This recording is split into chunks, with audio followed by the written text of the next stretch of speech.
It was a war that tore a nation apart, a conflict that began with ideals and ended in ashes. The American Civil War, the bloodiest chapter in the history of the United States. April 1861. The first cannon roars at Fort Sumter. The Union and the Confederacy, once brothers under one flag, now stand as enemies. The question was not just about territory. It was about the soul of a nation. Freedom or slavery, unity or division, justice or tradition. The North fought for preservation, to keep the Union whole.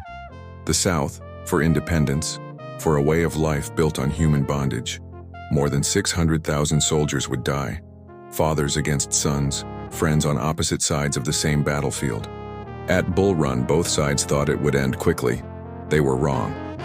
The war would stretch for 4 long, brutal years, a test not only of armies, but of the nation's heart.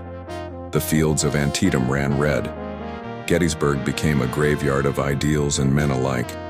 And through it all, one man, Abraham Lincoln, fought not just with armies, but with words.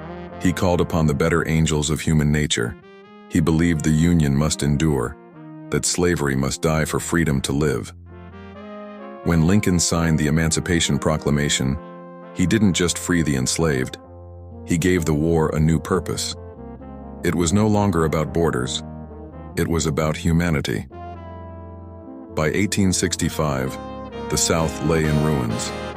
The Confederacy surrendered, and yet victory came at a cost too high to celebrate.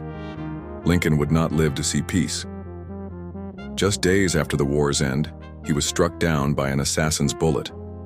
But his dream, a nation reborn, united, and free, endured. The Civil War was not just a war between North and South. It was a war within America's own conscience, a reckoning with its founding promise that all men are created equal. And though the smoke cleared, its echoes still haunt the present. Because the Civil War never truly ended. It changed forms. It moved from battlefields to ballots, from cannons to conversations. But the struggle for equality, justice, and unity continues.